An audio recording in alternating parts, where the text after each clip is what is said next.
Hello.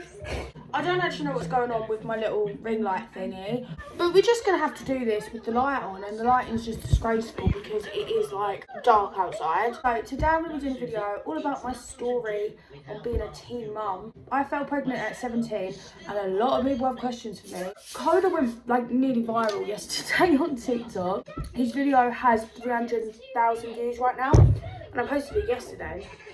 A lot of people have questions about him and me as well, like pregnancy and stuff. In this video I'm going to be talking about my pregnancy, how I found out, how being a mum is, and also, hey, hello, are you helping me?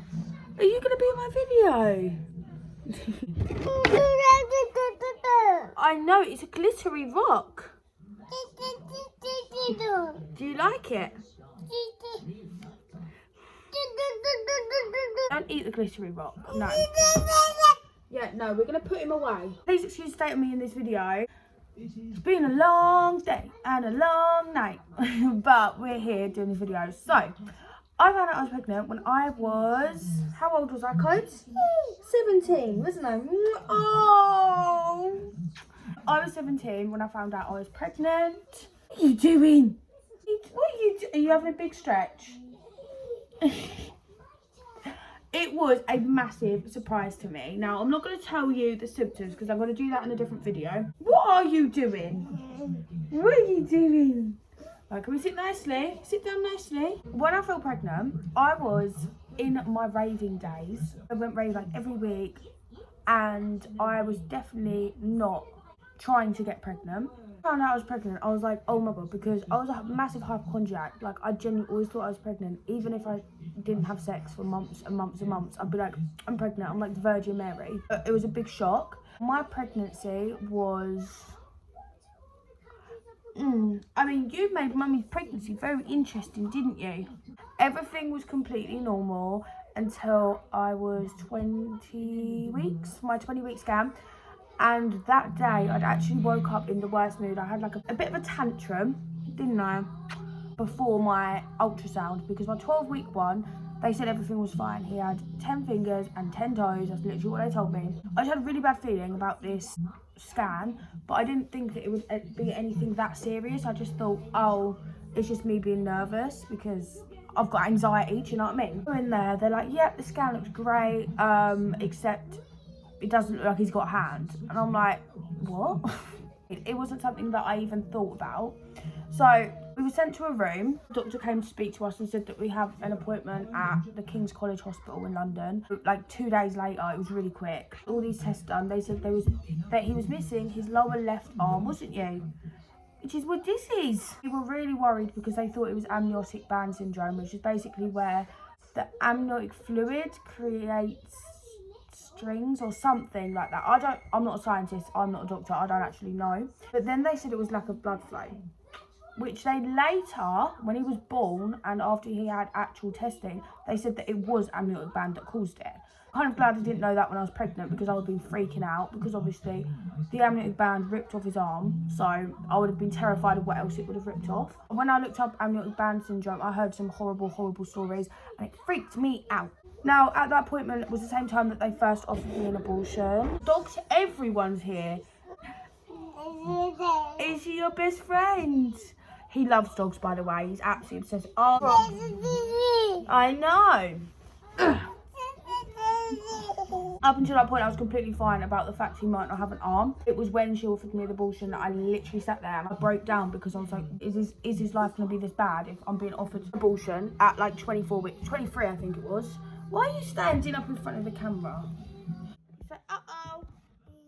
But yeah, my pregnancy was actually a bit horrible. I was in a hospital quite regularly because I kept passing out, which was something I'd never actually been through before. I was just very dizzy, always passing out. Apart from that, I was fine in my pregnancy and my labour was just traumatic. Like, oh, no, don't touch glittery rock. My labour was just absolutely traumatising. Make a separate video on that completely because that was bad. And when Coda was born, he was born without his lower left arm and he was very, very sick, wasn't you? He was born with respiratory distress syndrome because of the birth, if that makes sense. Like, I had a lot of scans with him through my pregnancy. There was no signs of any lung problems. The the labour was stressful for both of us. He was put into an intensive care unit for babies, and then he got a collapsed lung, and then he contracted sepsis on like the second day of him being in hospital, or the second day of life, because he was in hospital the whole time. It was just horrible. Like, there was times when they didn't think he was going to make it, and there was times when it just wasn't looking good. Like, he was even transferred hospitals and everything. It was just like a really, really, really horrible time. One thing you should know about Koda is he is a fighter. He's very independent, like strongly independent. He had no problem. Like, there was one time in the hospital when they were trying to put him to sleep, to put a ventilator in his throat, and it took them 3 different drugs to put him to sleep because he was refusing to sleep, and he was about 3 days old at that point. Like, he has never been one to just lay down and deal with it. He's a crazy baby. But he recovered, his lung recovered, he fought and he recovered, and everything has been great ever since. Now, honestly, when I tell you I must have the happiest baby ever, he is just happy all the time. He's kind to everyone, he loves people, just a good energy. Like, he's just very kind. He loves animals, like all animals.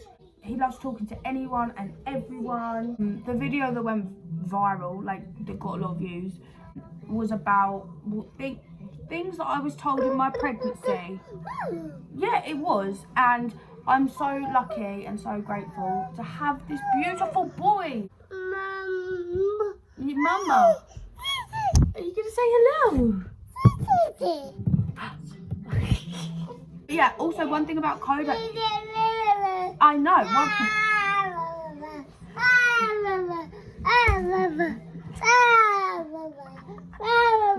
that he does baby modelling. He signed with Zebedee, which are a modelling agency, and he's had 2 jobs already, haven't you? 2. Can you say 2? 2 jobs. He's worked with a magazine, and he's also worked with Nala's baby. He's struggling to not get him to knock this camera down. No! No. He just really wants to knock the camera down. No, we're not allowed. Obviously, he has a disability. He still does amazing things, better than I do.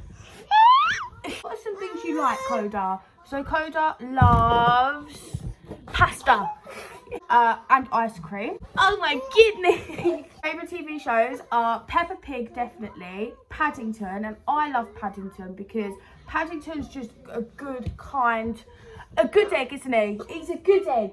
Whereas Peppa, I've got some personal issues with Peppa Pig because she is a bitch. I'm sorry, I don't know why everyone sits there saying, oh yeah, Peppa Pig is so kind. Like, no, she's not. Peppa is rude. Paddington, love him. And he also loves Ben and Holly's Little Kingdom, which I used to love when I was little. So I love that he loves that as well because I get to rewatch it. Becoming a mum at 17 definitely changed my whole aspect on so many things. Obviously, before, my priorities were like myself and not caring and making reckless and silly decisions. He's putting my sliders on. Okay, what are you doing? Oh my God. He's walking off with my slider. See, my priorities are Koda, and honestly, he's so much fun. So if you are pregnant, it's fucking hard. Like, do not intentionally get pregnant as a teenager, I beg. I suffered really bad with postnatal depression, like severe postnatal depression. I feel like his whole newborn stage was robbed from me. Just, I love being a mum and it's so much fun. But at that time, I really, really struggled. Like, there's a lot of things you'll struggle with if you're like a teen mum. At the end of the day, when they're smiling and they're happy and talking to you, or you know, they're just getting excited about things in life, is the best feeling ever. When you have to look like this every day, or most days, it's all worth it in the end. I will be making a video on my labour story and my pregnancy symptoms because both of those are a little bit wild. If you don't already follow my TikTok, go follow that because that's where all the Koda content is at. But thank you so much for watching. I hope that you enjoyed. Adios amigos.